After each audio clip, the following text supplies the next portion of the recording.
স্বাগত খেলাযোগে আপনাদের সাথে আছি খালিদ জামিল। বাতাসে ফিসফাস ঘনিষ্ঠ জনদের কাছে নিজের পদত্যাগের ইচ্ছার কথা বলেছেন বিসিবি প্রেসিডেন্ট আমিনুল ইসলাম। যদিও সহসভাপতি ফারুক আহমেদ দিলেন ভিন্ন ব্যাখ্যা। সাকিব আল হাসান ইস্যুতে নতুন কোনো আপডেট নেই বিসিবির কাছে। তাহলে কি সাকিবের ফেরা হচ্ছে না পাকিস্তানের বিপক্ষে হোম সিরিজে? নাহিয়ান বিন জসিমের রিপোর্ট।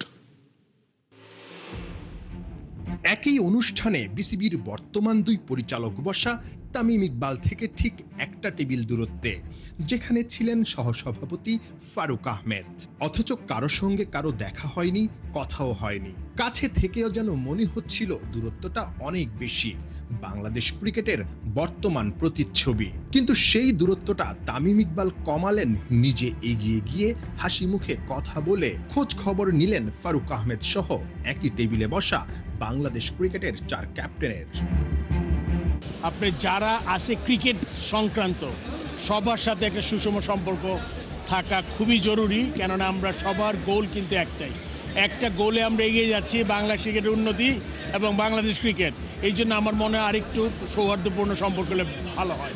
দেশের ক্রিকেটের ক্রান্তিকালে তামিম ইকবাল ঠিক একইভাবে হাসি মুখে সব জটিলতা কাটাতে সত্যি কি হাল ধরছেন বিসিবিতে? প্রশ্নটা আরো জোরালো হয়েছে 12 ফেব্রুয়ারি জাতীয় নির্বাচনের পরে। এদিকে জোর গুঞ্জন, বর্তমান প্রেসিডেন্ট আমিনুল ইসলাম বুলবুল নাকি নিজের ঘনিষ্ঠজনদের কাছে পদত্যাগের ভাবনার কথা শেয়ার করছেন। যদিও এই ব্যাপারে কিছুই জানেন না সহসভাপতি ফারুক আহমেদ। না, আমার কিছু জানা নেই এই ব্যাপারে, আমি কিছু জানি না। তবে আমি যতদূর জানি ওনার সাথে কথা হয়েছে, উনি ঈদের পরে আসবেন বলেছেন আর কি। এই ক্রিকেট বোর্ডটা বিগত যে কয় মাস আছে আমি মনে করি না they run it very properly. কারণ ঘরোয়া ক্রিকেট হচ্ছে না, আমরা ওয়ার্ল্ড কাপ খেলতে পারিনি, আরও অনেক কিছু হচ্ছে যেগুলা আমার মনে হয় না ক্রিকেটের জন্য ভালো হয়েছে কিছু। বাট আমি বলবো না যে এখানে সবাই খারাপ, সবাই ভালো, এগুলো কথা আমি বলতে চাই না। কারণ যারাই এসে তারা অবশ্যই চেয়েছেন ভালো কিছু করতে, কিন্তু তারা হয়তো হয়নি। বাট অবশ্যই নতুন একটা সরকার এসছে, নতুন প্রেম প্রতিমন্ত্রী আসছেন, উনি ওনার মতো করে চিন্তা করবেন যে কীভাবে করলে কারা আসলে ক্রিকেট বোর্ডের জন্য ভালো হবে, ক্রিকেটকে ভালোভাবে চালাতে পারবে। ক্রিকেট বোর্ড আর ক্রিকেটের সংকটের চেয়ে বর্তমানে সবচেয়ে বেশি আলোচনা সাকিবের দেশে ফেরার ইস্যু নিয়ে। প্রতিদিনই কারো না কারো নতুন বক্তব্য, নতুন মোড়। বিসিবির কাছে সাকিবের ফেরার সবশেষ আপডেটটা কি আসলে? আমরা জানি কেসটা তার ওনার কতটা গুরুত্বপূর্ণ, কতটা না, ওইটা হচ্ছে সবচেয়ে বড় কথা। উনি ডিসাইড করবেন প্রথম ফিটনেস লেভেলটা কি, দেশে আসবেন কি না, তারপর এগুলোর উপর অনেক কিছু নির্ভর করছে যিনি খেলতে পারবেন কি না। খেলার পর্বটা আরও অনেক পরে। এক্স্যাক্টলি এই মুহূর্তে এটা বলা খুব ডিফিকাল্ট যতক্ষণ দেশে না আসে। স্পষ্ট কোনো বার্তা নেই, অথচ দিন গড়াচ্ছে পাকিস্তানের বিপক্ষে হোম সিরিজটাও ঘনিয়ে আসছে। তবে কি দিনে দিনে সাকিবের প্রত্যাবর্তন ইস্যুটা ঝাপসা হয়ে যাচ্ছে, নাকি সত্যি নাম্বার 75 সবাইকে অবাক করে বাংলায় পা রাখছেন? নাহিয়ান বিন জসিম, 71। সাকিব আল হাসানের দেশে ফিরে আসা প্রায় নিশ্চিত, কিন্তু হঠাৎ কি এমন হলো যাতে সেবার মাতৃভূমিতে ফিরতে চেয়েও পারেননি টাইগার তারকা? এবার সেই পুরনো বিষয়ে মুখ খুললেন সাবেক যুব উপদেষ্টা। একই সঙ্গে বাতলে দিলেন লাল সবুজের জার্সিতে সাকিবের খেলার রাস্তা। হাসান সজীবের রিপোর্ট। দিন যতই ঘনিয়ে আসছে, দেশে সাকিব আল হাসানের ফেরার খবর ততই জোরালো হচ্ছে। একই সঙ্গে বাড়ছে আলোচনা সমালোচনাও। বৃহস্পতিবার অভিযোগ ওঠে সাকিবের কিছু ভক্ত মব করে দুদুগে গিয়ে সাবেক যুব ও ক্রীড়া উপদেষ্টা আসিফ মাহমুদ সজীব ভুঁইয়ার বিরুদ্ধে দুর্নীতির অভিযোগ জমা দিয়েছেন। সাকিব আল হাসানের ভক্তদের একটা গ্রুপ, হয়তো একটা অংশ, দুদুকে গিয়ে তারা এক ধরনের চাপাচাপি করে একটা অভিযোগ দিয়ে এসছে আমার বিরুদ্ধে। যদি ভালো হতো যদি আমি সেই অভিযোগটা আসলে দেখতে পেতাম যে কোন গ্রাউন্ডে অভিযোগটা দেওয়া হয়েছে। এবং আমার জানার মতো দুদকে অভিযোগ দেওয়ার প্রক্রিয়াটা খুবই সহজ। তারপরেও সেখানে কেন অপ্রীতিকর পরিস্থিতি তৈরি হলো, যেটা আমরা নিউজে দেখলাম, সেটাও আসলে খুব বেশি স্পষ্ট না। দায়িত্বে থাকার সময় সাকিবের দেশে ফেরার গ্রিন সিগন্যালই দিয়েছিলেন আসিফ মাহমুদ। তবে হঠাৎ কি এমন ঘটল যে বদলে গেল সেই সিদ্ধান্ত? নতুন করে সে প্রশ্ন এখন আবারও ঘুরপাক খাচ্ছে। তাহলে কি ব্যক্তিগত অবস্থান থেকেই ডিসিশন নিয়েছিলেন তিনি? না, এটা ব্যক্তিগত সিদ্ধান্ত ছিল না, এটা অবশ্যই সরকারের ওই জায়গা থেকেই আমার সিদ্ধান্ত হয়েছে। এবং যখন আমি সেই সিদ্ধান্তটা অ্যানাউন্স করেছি, এটা আমি সরকারের ঊর্ধ্বতন কর্তৃপক্ষের সাথে কথা বলে অ্যানাউন্স করেছি এবং তাদেরকে আমি কারণগুলো উপস্থাপন করেছি, তাদের সামনে রেখেছি এবং তারা সেই অনুযায়ী আমাকে সিদ্ধান্তটা চূড়ান্ত জানিয়েছে এবং আমাকে গ্রিন সিগন্যাল দিয়েছে এই সিদ্ধান্তটা জানানোর জন্য। এবং সরকারে তো এই ধরনের জনগুরুত্বপূর্ণ বিষয়গুলো এককভাবে সিদ্ধান্ত নেওয়ার সুযোগ নেই। সরকারের উচ্চ পর্যায়ে অবশ্যই কনসার্ন সহকারে সিদ্ধান্ত নিতে হয়। সুতরাং এটা অন্তর্বর্তীকালীন সরকারের একটা সিদ্ধান্ত ছিল। বাংলাদেশের জার্সিতে আবারও সাকিবকে দেখতে চায় বিসিবি, সেই লক্ষ্যেই চলছে চেষ্টা, ভক্তরাও মুখিয়ে। তবে শেষ পর্যন্ত মাঠে ফেরা নির্ভর করছে আইনি লড়াইয়ের ফলাফলের ওপর। অবশ্যই এটা সবসময় মূল পয়েন্ট ছিল। দেখেন, আমরা যদি সাকিব আল হাসানকে আনতাম, তাকে তার মামলায় পুলিশ ধরবে কি ধরবে না, তাকে জুডিশিয়ারি কোনো শাস্তি দিবে কি দিবে না, স্টক এক্সচেঞ্জের ইস্যুতে তার ওপর তদন্ত হবে কি হবে না, তাকে তলব করা হবে কি হবে না, this is not our concern. এটা আমাদের কনসার্ন হওয়া সম্ভব না। এটা প্রত্যেকটা ব্যক্তির ব্যক্তিগত বিষয়। মানে আমরা তো দেখছি বাংলাদেশে এমপি মন্ত্রীরাও হাজিরা দেয় তার আগের মামলায় বা ইয়েতে। তো সেই বিষয়গুলো তো অবশ্যই তাকে ডিল করতে হবে। এবং এই ক্ষেত্রে আমার মনে হয় না যে সরকারেরও কোনো হস্তক্ষেপ করার, একটা স্বাধীন জুডিশিয়ারির উপর বা স্বায়ত্তশাসিত প্রতিষ্ঠানগুলোর উপর কোনো হস্তক্ষেপ করার কোনো সুযোগ আছে, তাহলে এটা একটা ব্যাড প্রেসিডেন্ট হবে এবং এই অ্যাডভান্টেজটা আরও অনেকে নেওয়ার চেষ্টা করবে। তবে আইনি প্রক্রিয়ার মধ্য দিয়ে এবং যেই চলমান যেই ট্রায়াল থেকে শুরু করে যে বিষয়গুলো আছে সেগুলো ক্লিয়ার করলে এবং সেই সময় যদি খেলার জন্য ফিট থাকে এবং বাকি সব কন্ডিশন যদি ম্যাচ করে, আমার জানার মতো এখন ওনার চুক্তিও নেই ক্রিকেট দলের সাথে, সব কন্ডিশন ম্যাচ করলে দেন তারা সেটা করতে পারে। তবে নৈতিক জায়গায় আমি মনে করি বাংলাদেশের মানুষের কাছে এটা পরিষ্কার করাটা বেশি গুরুত্বপূর্ণ। হাসান সজীব, ৭১। টি-20 বিশ্বকাপ 2026-এর সুপার 8-এর মহারণে শনিবার সন্ধ্যা 7:30টায় মুখোমুখি হচ্ছে পাকিস্তান ও শ্রীলঙ্কা। পাল্লেকেলে আন্তর্জাতিক স্টেডিয়ামে পাকিস্তানের জন্য এটা মূলত নকআউট ম্যাচ, জিতলেই হবে, তাও বড় ব্যবধানে। অন্যদিকে বিদায় নিশ্চিত হলেও ঘরের মাঠে লড়াই ছাড়তে রাজি নয় লঙ্কানরা।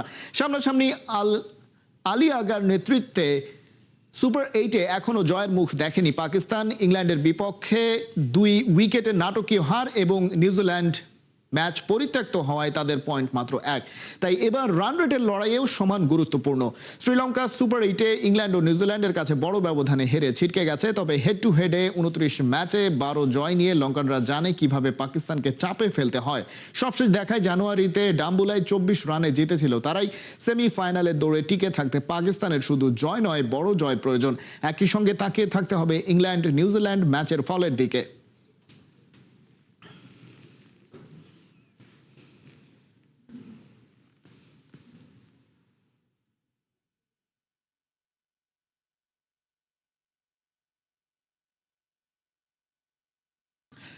তারই এশিয়া কাপের আনুষ্ঠানিক প্রস্তুতি শুরু করলো বাংলাদেশ। শুক্রবার এএফসির বরাদ্দ করা নতুন ট্রেনিং গ্রাউন্ডে অনুশীলন করেছেন আফিদারা। সাথে ভ্যালেন্টাইন স্পোর্টস পার্ক থেকে সিডনির পায়রমাটার নতুন টিম হোটেলেও শিফট করেছে পুরো দল। তবে সব সুযোগ সুবিধার মাঝে টাইগার্সদের জন্য চ্যালেঞ্জ হয়ে দাঁড়িয়েছে সেখানকার ক্ষণে ক্ষণে বদলে যাওয়া আবহাওয়া। বিস্তারিত পার্থ বণিকের রিপোর্টে। অস্ট্রেলিয়ায় বাংলাদেশ নারী দলের অনুশীলন। মূল সেশনের আগে দল বেঁধে চলছে স্ট্রেচিং। কিন্তু ওয়েট, চারপাশের পরিবেশটা কি একটু নতুন নতুন লাগছে না? হ্যাঁ, নতুন তো বটেই। শুক্রবার থেকে এএফসির প্রোটোকলে ঢুকে গেছে বাংলাদেশ দল। যে মাঠে ঋতুপর্ণারা ট্রেনিং করছেন এটাও নতুন। সিডনিতে আসার পর প্রথম 4 দিন বাংলাদেশের কেটেছে ভ্যালেন্টাইন স্পোর্টস পার্কে। সেখানে থাকা, ট্রেনিং, জিম সবকিছুই ছিল এক গণ্ডির ভেতর। সবশেষ বুধবার ওয়েস্টার্ন সিডনি ওয়ান্ডারার্সের বিপক্ষে ম্যাচও খেলে বাটলারের দল। ক্লোজ ডোর হওয়ায় ম্যাচের রেজাল্ট আনুষ্ঠানিকভাবে জানার সুযোগ ছিল না। তবে ম্যাচ খেলার পর বৃহস্পতিবার আফিদাদের কেটেছে বিশ্রামে। রেগুলেশন অনুযায়ী শুক্রবার সকাল 9টায় এএফসির বরাদ্দ করা সিডনির জুবিলি স্টেডিয়ামে পা রাখে বাংলাদেশ কন্টিনজেন্ট। চলে 1.5 ঘন্টার ইন্টেন্স ট্রেনিং। দৃষ্টিনন্দন মাঠ আর আধুনিক সুযোগ সুবিধা থাকায় স্বাভাবিকভাবেই ফুটবলাররা ছিলেন হ্যাপি।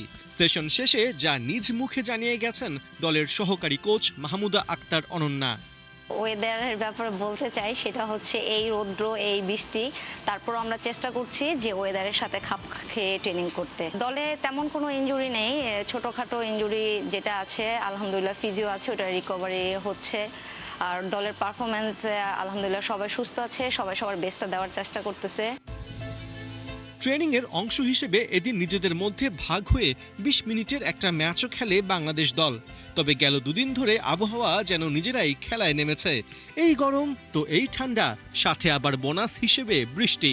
তবে এর মাঝেই ট্রেনিং আর সিডনির প্যারামাটায় নতুন টিম হোটেলও শিফট করার কাজটা সেরে নিয়েছে ফুল টিম।